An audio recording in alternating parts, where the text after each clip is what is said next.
This is the Real Estate Investing 365 podcast, your go-to source for real estate investing strategies so you can start living the life you want and get where you want to go. With your host, Justin Hanna. What's up, everybody? Welcome back. Another episode, Real Estate Investing 365. Today, I got Travis Chappell on here. He's the founder and host of Build Your Network podcast. It's a top 25 business podcast. He's a podcast consultant, real estate investor, and professional connector. He is based in the Las Vegas, Nevada area, and you can find him at travischappell.com.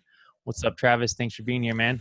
Justin, thanks for having me, my man. Appreciate it. Yeah, absolutely. So before we get started, I'm sure there's a ton of people in this real estate space and entrepreneur space that know who you are. But if anybody doesn't know, can you just give us a little background, a little rundown of like where you came from? We'll kind of start at the beginning and then move forward into where you're at now and all the big things that you do. Yeah, man. So I started my, quote unquote career, I guess you could call it, in door-to-door sales. So I was nothing but a door-to-door sales rep for, the first 6-7 years of working. So I knocked on doors and recruited reps and trained teams and managed people and did all that kind of stuff. So that was my initial foray into, the world of sales and things like that. And I realized pretty quickly that it wasn't what I wanted to do for the rest of my life. And so I kind of built a plan in to start moving some of that expertise online, and which ended up leading to podcasting. Cool. So what year was that at? So I started in door-to-door when I was I think a junior in college, or no, it was at the end of my sophomore year actually, and then did it my whole junior year. So that would have been 2012. Okay, cool. Right on. Yeah. And I was kind of reading on your website a little bit. You kind of had the entrepreneurial spirit built into you from a young age. You did some stuff like selling the little gel colored things at school to the older kids, and then the landscape business and all that stuff, right? Yeah, exactly. I don't know what it is. It just, some people just kind of have that itch to go make money, I guess. I don't know what exactly that would be or what you would call it, but my parents got me this little like creepy crawly bug maker machine. It was basically like the guy version of easy bake ovens, like my sister had easy bake ovens and I thought that was the coolest thing. And so my parents got me something for Christmas. It was like a creepy crawly bug machine, and I make these little bugs and I would take them to school and sell them to the other kids basically. And that was like, third grade, fourth grade. And then in high school, before my senior year of high school, me and a buddy started this landscaping company. And I mean, I say company, obviously it was less of a company and more of just like, let's go mow lawns and put in sod for people. So we had, weekly lawn accounts that we mowed, and then we would do like sod jobs and like put in lawns for a few real estate investors in the area that would just like trying to put lipstick on the front yard when they flipped the house. And so we would come in and like, make sure the sprinkler systems are working, put in some sod and some bark and a couple, flowers and make it look nice basically. So that was summer before senior year of high school, and kind of kept that business going until I started in door-to-door in college.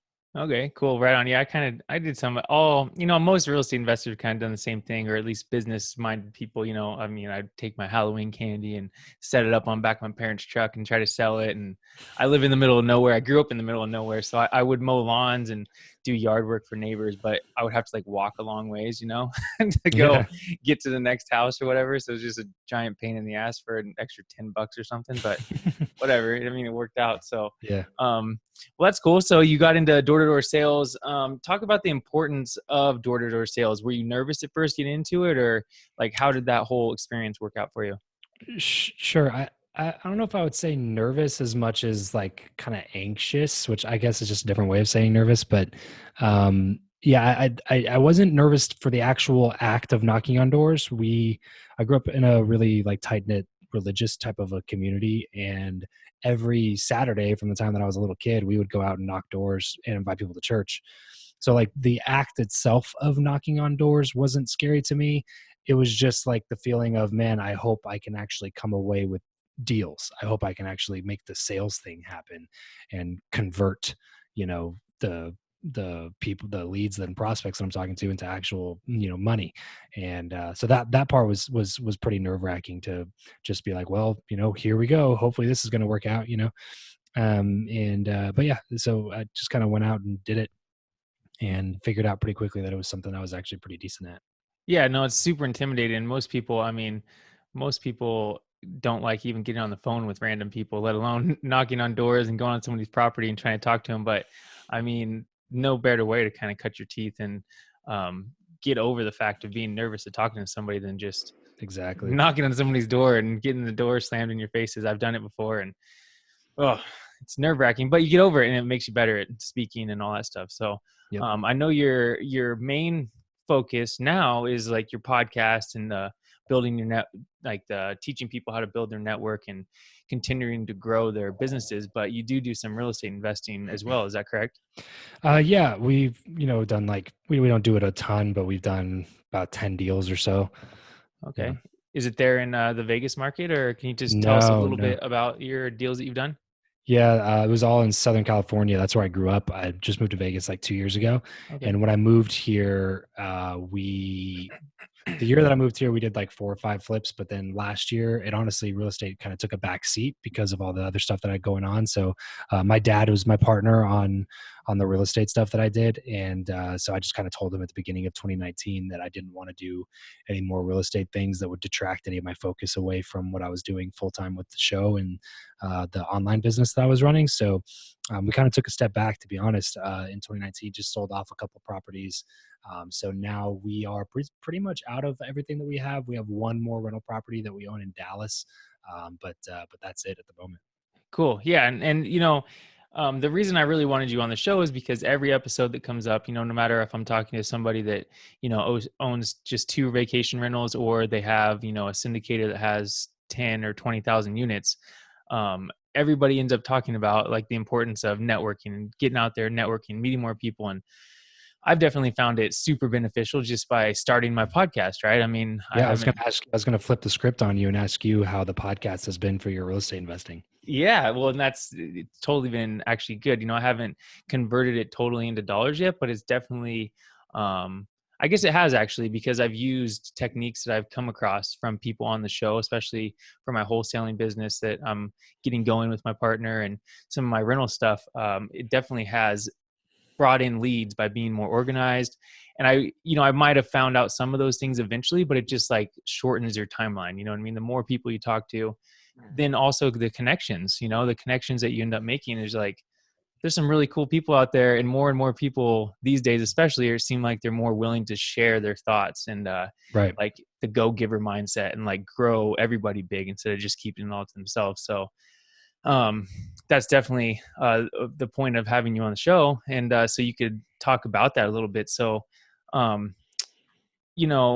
what's your thoughts about the importance of networking, and then maybe like thought leadership platforms and all that different type of thing?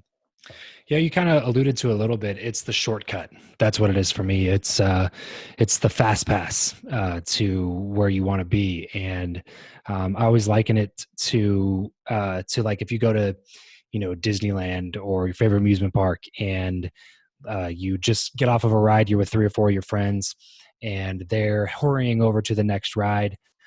But let's say you wanted to go get something to eat. None of them wanted to get something to eat because they ate earlier, but you didn't. And so they all kind of go into the next line, and you go over to the food place and you try to, get something quick to eat. But then the lines ended up being longer there than you thought they were going to be, and they take longer to bring out your food. And so you finally get your food, your drink, you scarf it down, and then run over to the line.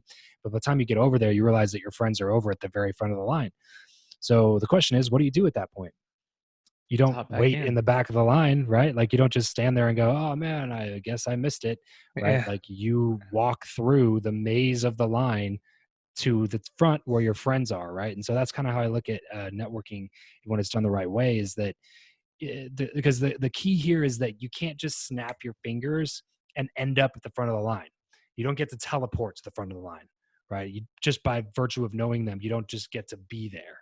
Right. You have to walk the same steps that they walked. You still have to go through the same path.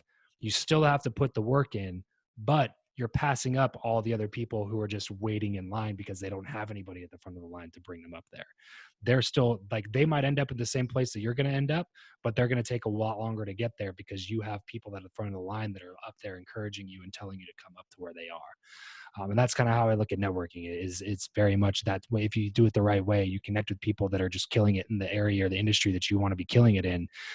You're going to get there a lot faster than somebody who's just trying to, bootstrap it and get there by themselves. Yeah, for sure. That's a And great that's, and sorry to interrupt, but that's like 9 times out of 10 type of thing. And of course there's different stories of people who've bootstrapped it and made it that far, even faster than anybody else who's doing it the networking way. But I'm saying, like, I'm not talking about one-offs, right? I'm talking about a repeatable, guaranteed process that will work, that is actually duplicatable. And that's a lot more powerful, if you look at things that are really duplicatable instead of hoping to be the one-off that makes it, and is the, crazy black swan story. Yeah, no, for sure. That's a great analogy. And yeah, to kind of build on what you're saying there, there's very few people that go from 1 to 10 all by themselves without, having any help or networking with any other people. But what networking might do, right, is like, it might get you from 1 to 4 super quick. And then you might make it from 4 to 6 on your own. And then from 6 to 9, you'll get there. And, from networking quick. And then from 9 to 10, maybe you do that last part on your own or whatever. But it just like you said, like shortens the steps, and you still got to walk through the line, but you're going to get there just much quicker. So that's awesome. So what are some of the ways, like, people, so if let's say for my audience anyways, like the investor, the kind of new beginner to intermediate investor crowd, they're trying to get into whatever field of asset, investing in real estate they want to get into, whether it's being an agent and buying properties or buying apartment buildings, and they don't like really know anybody in the field. They just want to learn more. What are some ways that they can start to network and build their own personal brand, if you would say? Yeah, sure. So what I would immediately start with is just getting out there and consuming all the content you possibly can, like Beyond Bigger Pockets and some of these other shows that you can just like start binge listening to, and learning as much as you can. So you can start learning some of the lingo and start getting some knowledge and on a base level, to be able to communicate better with everybody in that industry. But secondly, I would say that you're never too young in an industry to start your own platform, because the cool thing about it is, as long as you're honest, you don't have to be the expert to be able to do it. Like, you can be totally honest and transparent and even call it something like the Beginner's Real Estate Podcast or something like that, where you jump on there every time. You're like, hey guys, guess what? I'm at the beginning of this journey. I haven't done a single deal yet, but I am dedicated and committed to making sure that this is something that I, do in my life. And I'm going to take you guys on this journey with me, where I'm going to be talking to some of the best real estate people out there and asking them for advice and their opinions, and, learning lessons from them. And then we're going to implement those things, and I'll, be with you every step of the way type of thing. Like, you don't have to be the expert, as long as you're not the fake it till you make it guy, because that guy's just a BSer. That's just like, oh, I'm the expert, but they haven't done a single deal type of a guy. Like, you don't want to be that guy, but you can just jump in and be the investigative reporter. You don't have to be the expert, and you'll be able to start learning a lot quicker, and your network will explode tremendously if you start a podcast or build a meetup or do something where you can get a little bit of an audience and use it as a platform and an excuse to connect with the people in your industry that are absolutely crushing it that you would love to connect with. Yeah, no, for sure. And, people, I mean, that's kind of exactly what I did. You know what I mean? Like, I'm interviewing people that have way more real estate success than me, people that are worth tens of millions of dollars. I have interviews all, coming up with them. And that's where I want to get to, but I never came out and just said, I know all this stuff, but I want to learn it. You know what I mean? I want to help people come along with the journey. Same with Bigger Pockets. When they started Bigger Pockets, Josh Dorkin didn't really have that much property. Brandon Turner didn't have that much of the time, but he's built it over the course of, the time that he's been on the podcast. So that totally makes sense. And what would you say to somebody that's thinking, well, there's like, 750,000 podcasts out there. Why would somebody listen to me? What's the kind of argument against that? So what? Yeah. Everything. There's a lot of everything out there. There's a lot of real estate investors out there. So you may as well not get into real estate investing, because there's just too saturated. There's too many people that do it. So there's no more money to be made in real estate investing. Just may as well fold it up and go home. You know what I mean? Like that's just clearly an excuse. It's just an excuse to say that that's not something that you are committed to making happen. Of all of the platforms that exist, podcasting is the baby of all of them. There's over 500 million with a B, 500 million YouTube channels that are out there, and people every day become famous on YouTube and get a lot of views on YouTube, or never become famous, but with their 3,000 subscribers, they build a 6-figure business off of the back of it. Like, there's a lot of different terms that quantify success in the field. It's not necessarily just large download numbers. You could run a 6-figure thing on 1,000 subscribers on YouTube or 1,000 subscribers on a podcast. When I started monetizing my show, I had fewer than 200 downloads per episode when I started monetizing my show. You don't have to have 1 million people listening in order to start making money. So that's just a misconception. And so you look at YouTube, there's 500 million YouTube channels. You look at Instagram, there's 1 point something million or billion, 1.3, 1.4 billion Instagram users. There's over 2 billion Facebook users, but you don't see people going like, oh, there's too many people on there, so can't make it over there. You know what I mean? Like, there's just no excuse there. There's 500,000 books that are published every single year. Every year. Does that mean you shouldn't write a book? Like, do books not work now because there's 500,000 books that are published all the time? Like, no, it just doesn't. It's not a viable argument. It doesn't make any sense. Like, the best will always rise to the top. So just focus on being really good, and it doesn't matter. Like, it could be the most saturated field in the world. It doesn't matter. I had that conversation with Tom Bilyeu, the guy that was co-founded Quest Nutrition. They sold for over $1 billion in like 6 years, something crazy like that. The amazing amount of growth. Like when they were number 2 on the Inc. 500 fastest growing companies in the country list, because they grew like 26,000% 1 year or something like that. And I talked to him about that, and I was like, hey man, wasn't that a competitive field? Like, isn't that a super saturated field? Making protein bars, that's pretty saturated, right? And he said, yeah, but there's always room for the best, is what he said. There's always room for the best. Doesn't matter how saturated a field is. If you can get really good at what you do, there's always going to be room for you at the top. And podcasting is one of those things. So I would say that it's a limiting belief, first of all, but also, of all the platforms, it makes the most sense to jump in the podcast because it's one. I mean, if you look at it comparatively to YouTube, to Instagram, to Facebook, to a lot of these other platforms, it's literally like 1% of the amount of people that are on those platforms are also podcasting. So like, it's a small amount of people if you look at it comparatively to how many people are out there in your target market.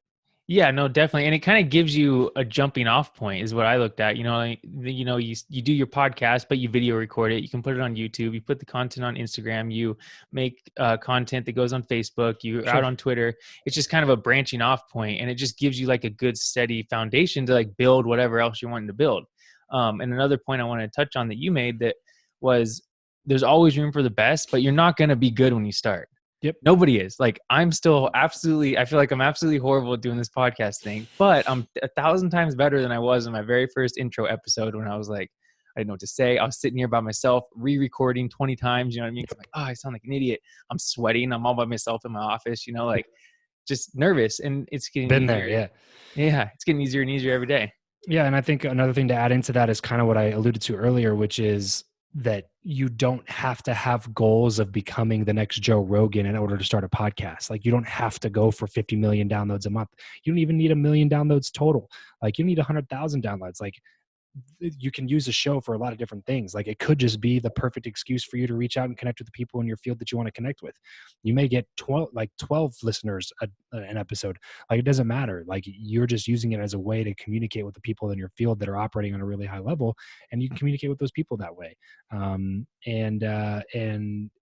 you can also make money through it that way. Like, you don't have to have 100,000 downloads an episode to make money through the podcast. Now, if you want to make money on sponsorship revenue, you're going to have a lot of downloads. But if you have your own products or services, if you're a coach or a consultant, if you're a real estate investor that's looking for more deals, or a real estate agent that's looking for more transactions, a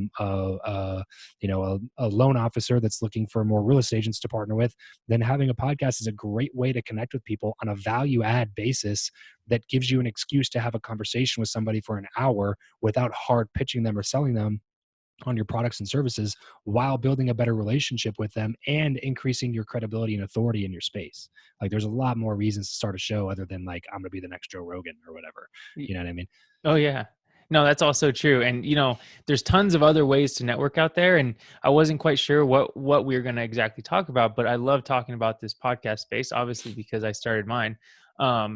So we'll kind of stick on that for the rest of the show, but we can talk about other things at a different time. What are some of those ways that people could end up monetizing their show, especially as they're newer, before they get 100,000 downloads a episode? Yeah, it depends on where you are in your journey. So if you are brand new to business and you don't have an existing business or product or service, then it's going to be a little bit more difficult for you specifically. But that's exactly how I was when I started. Like when I started, I had no idea what I was going to sell. I had no idea how I was going to monetize. I just started creating quality, consistent content around a topic that I cared about. And then eventually I had one-on-one conversations and group conversations with my audience and asked them what they wanted to see from me. You know how easy it is to sell something to somebody when they ask you to build it? Like it's very easy, especially comparatively to my door-to-door days when I Yeah. was knocking on doors and like trying to convince somebody that never met me before that they needed a product that they never thought they needed before. And then I'm walking away 30 minutes later with a signed contract. Like that is way more difficult than talking to somebody who's consumed hours of my content, who loves what I put out and is looking for more of what I'm creating, and they're willing to pay for it. And they ask me to build it.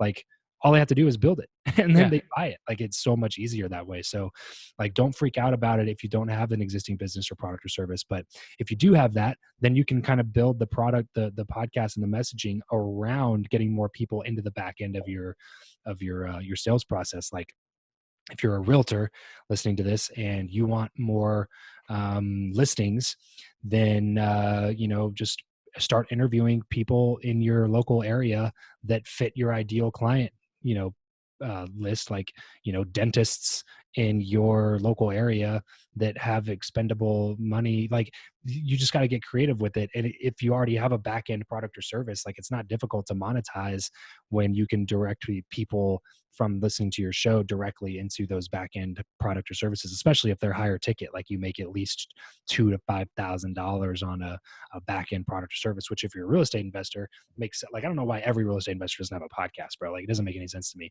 Like you could just go out, interview all the people. Like every real estate investor wants more private money, right? Every real Yeah. estate investor, like, oh man, private money, that's the best. I wish I had more private money lenders. Okay, well, like start a show and go talk to all the people in your local community that are most likely to have cash reserves looking for places to put them. Go interview the chiropractors and dentists and doctors and retired military people. Like go interview all the people that have the money that you would like to give them a return on, and get to know them, build relationships with them. And pretty soon you're going to have a good amount of like private investment capital to come on board. You know what I mean? Like it's just a relationship building tool. A lot of people look at it as like, oh, that's just, a racket that's going to waste my time. And because I'm never going to be able to take on sponsors. Like good, don't take on sponsors. Just use it as a tool, as an excuse to go out and like develop your business. It's more of a biz dev tool. Yeah, no, definitely. And just, you're going to, on top of building the relationships and everything, you're going to accelerate your knowledge, like we've already touched on, and you're going to be more fluent in talking about whatever field you're talking about. So then that's going to build credibility with people that might want to invest with you over time. And they're going to come to you as like the market expert of whatever you're trying to sell. I'm going to backtrack just a little bit. You had mentioned, that for you, for example, you got input from your listeners or from, people that were in your field about future topics that they want you to talk about or products that they might want you to build. How do you kind of get that input from the listeners or from the people in the field? Do you reach out to them and ask them, or you just wait until they come to you? You have a call to action on my show that just says, hey, everybody, if I would love to get to know you better, hop on a one-on-one phone call with me. And I don't ask them what product they want to buy from me. I just ask them what problem they're facing when it comes to XYZ. So for you would be, what problem are you facing when it comes to real estate investing? I don't know how to get hard money, or I don't know, I need more private money, or I can't find any deals. Like you're going to start, when you have 50 of those conversations, you're going to start realizing pretty quickly that there's a few common themes that you can start creating creative solutions for in order to help solve that problem for those people.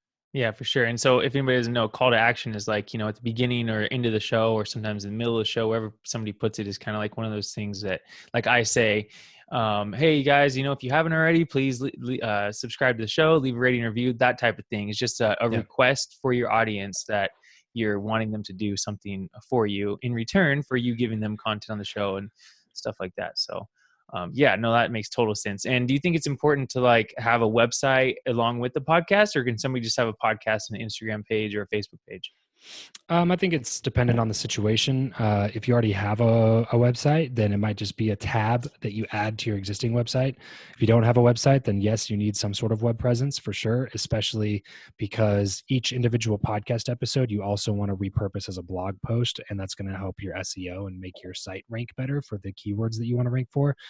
So yeah, I definitely recommend having some sort of a site. Like I said, if it's just adding a podcast tab to your existing site or creating its own separate site, that's kind of up to you on the direction that you want to take your show in. For sure. Okay, cool. My next question is revolves around, reaching out to potential clients. And as you get more and more, this is kind of a self-centered question, I guess, for my show, but as you get more and more popular and you start getting more um, bigger and bigger guests on your show, what do you think is the best way to reach out to, the higher end clients? I mean, you've had people like Tom Bilyeu on your show. You've had um, Ed Milet, Elena Cardone, like all these amazing people, right, on your show. How did you end up reaching out to them and getting them to come on? Yeah, it's just a lot of variety of different ways. Some people I've had connections to through masterminds. Some people I've had introductions to. Some people I've just cold reached out an email or on Instagram DM. Yeah, I exhaust my resources when it comes to reaching out to new people. I just like think of every avenue that I can to try to get a hold of them. Yeah, for sure. No, I mean, I do the same thing, but I'm just kind of curious if somebody's out there because again, it's intimidating for people. It's even intimidating for some people to reach out online, let alone in person or over the phone. Like Right. even online is intimidating, but that's just something that like if you want to be successful in business or investing or whatever you do, you just you're gonna have to get over it. You know what I mean? So Yep. um, Yep. that's definitely good advice there. So what do you think about virtual assistants or like scaling the show? Do you have any advice on that topic? Yeah, I mean, virtual assistants are really great. If you can find people that actually get the job done and get the job done well, they can be extremely affordable, and you don't have to pay all the other stuff like what you would with bringing on a normal employee. I've only ever brought on a couple VAs in the past. I don't work with any currently, just because my producer has taken on the majority of that work. But yeah, it's a good way to scale. Okay, cool. And so if somebody wants to, so somebody's like listening to this and they're like, man, I'm going to do this. I'm going to get a podcast going. And how do I get started? Like, what's the best way for them just to get started and get it up and running quickly? There's a lot of free resources out there Hmm. that you can check out. If you are a high 6 or 7 figure investor or agent or business owner, that is something that actually my team does. We do like done for you podcasting solutions where you don't have to worry about anything. I meet with you for a half a day and extract all the information that I need from you, and then we basically deliver you a podcast. And all you're responsible for is actually like recording the content, and we do everything else for you, so you don't have to worry about anything. Like, you can hire us for that type of a service, which you can learn about at travischappell.com, or you can just shoot me an email directly, travis@travischappell.com. We can hop on a call. But if you're just wanting to start a show and you don't have much of a budget and you just want to get something going, there's a lot of free podcasting resources out there that will help you to be able to get started in the right direction for sure. Cool. So this is kind of the last section. I mean, there's tons of stuff we can dive into and other ways to like market. But since we're sticking with the podcast thing, what is your favorite way to learn about, let's say, starting a new podcast? Would it be other podcasts, YouTube, books, mentors, that type of thing? What do you think is like the number one? If you had to just give one thing, what would that be? Number one would be coaching. Yeah, I wouldn't have near the note. I don't know what you want to call it, notoriety, I guess, that my show has if I didn't hire a coach and join a couple masterminds. Like getting around people on purpose, paying to play, like makes a big difference, not only in the way that they treat the relationship, but in the way that you treat the relationship. And a lot of people want stuff for free, and I've done that in the past where I'm just like, oh, I just want to help people and give it away. And like whenever I could do anything for free, nobody takes it seriously. Yeah. So I started putting a price tag on it. People say, oh, like, can I get this for free? It's like, no, you can't, because like number one, you're just going to waste my time. And number two, like you're not going to take it seriously. You know what I mean? Like, Oh so yeah. you gotta pay to play sometimes, and it does something in your head, in your brain.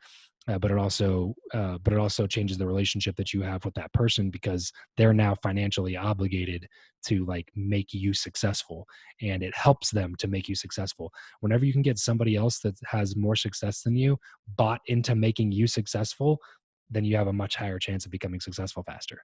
No, that's totally true. And people, it's like a hard thing for people to get to wrap their mind around, like paying for a mentorship. They're like, man, there's so much good free content out there, which there is 100%. But again, just like doing a thought leadership platform or something, or interviewing other people, networking, it's going to get you the line faster, head of the line faster. Same thing with these mentorships. You know what I mean? These super successful people, they don't always have to be uber successful people that you're getting mentored from, but they're more successful than you. Right. You know, their time is valuable. You know, they got other stuff they're doing most of the time. They got other businesses and things they're running.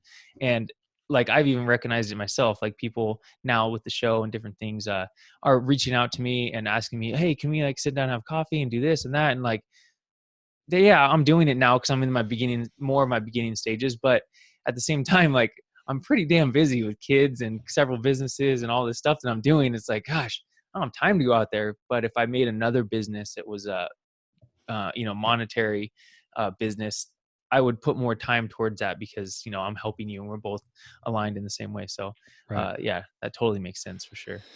Yeah, man.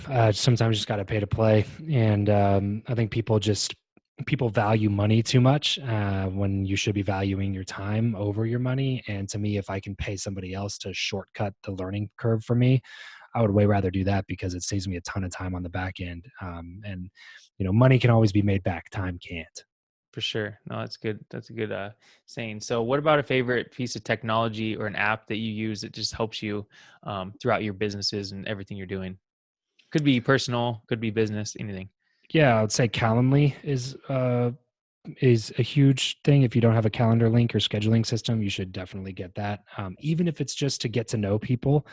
Like, one of my biggest things in my Facebook group is I make everybody, I can't force them. It's a free Facebook group, but I encourage everybody to go get a Calendly link and book calls with each other. And it's been the number one thing that's been not only growing my group, but also making it way more efficient, because everybody in there, gets a Calendly link and books calls with everybody. And everybody has like 10-minute, 15-minute conversations, with a lot of times it leads to like 35, 45-minute conversations with other people in the group. So yeah, getting a calendar link like that is one of the best networking tools that exists, because you can actually hop on calls in a world where everybody else is automating it through messages and emails and all the written stuff. So if you can actually jump on a call and have personal, interaction with somebody, it always goes a longer way. So yeah, start using one of those scheduling apps and just get on calls with people, man. Get to know people. Yeah, I 100% agree. And it comes across a little bit more professional too. You know what I mean? Yeah, sure. And it takes all the like, hey, does next Tuesday at 3 p.m. work? And it's like, no, but next Wednesday at 5 p.m. works. And it's like, oh, I can't do next Wednesday at 5 p.m. What about Thursday? 3, and it's like, oh my gosh, I lose my mind with that like 9 or 10 email chain back and forth trying to nail down a time. And Calendly just makes it super simple to go in there, find a time, book a time, and then it's done. Me too. That's so funny, because even now that I'm getting busier and busier all the time, it's just like, even with people that I've talked to before, I'm like, hey, dude, just like pick a time on my Calendly, please. And then I'll make sure that I have the time available. You know what I mean? Because so it's awesome. And it integrates with your Google Calendar, Outlook, and all that stuff. And just right on your phone. It's awesome. So cool. Well, you alluded to it earlier, TravisChappell.com, but where can people find out more about you, your information, your business, anything like that? Yeah, that's everything, man. TravisChappell.com is kind of what houses everything for me. That's CHAPPELL.com, TravisChappell.com. Just over there, all my social links. My email is travis@travischappell.com. We're doing a bunch of stuff on YouTube. We have the podcast. There's a lot of free resources out there if you want to learn about podcasting. But the main thing is, like, if you're a 6 or 7 figure business owner and you want the benefits of podcasting without taking the time to actually learn the process or dedicate somebody on your team to do it, then my team does that for people. And it's a white glove concierge done for you podcasting service that we've rolled out in the last couple of months that people seem to have a good positive reaction to. So if that's you, reach out to me, Travis@travischappell.com, and we'll hop on a call and see if that might be a good fit for you and your business. Sweet. Right on. Well, Travis, just kind of short and sweet, but I really appreciate you being here and lots of good information. So thanks for being here again, man. You have a great afternoon. Yes, sir. Thanks a lot, Justin. Appreciate it, my man. Thanks.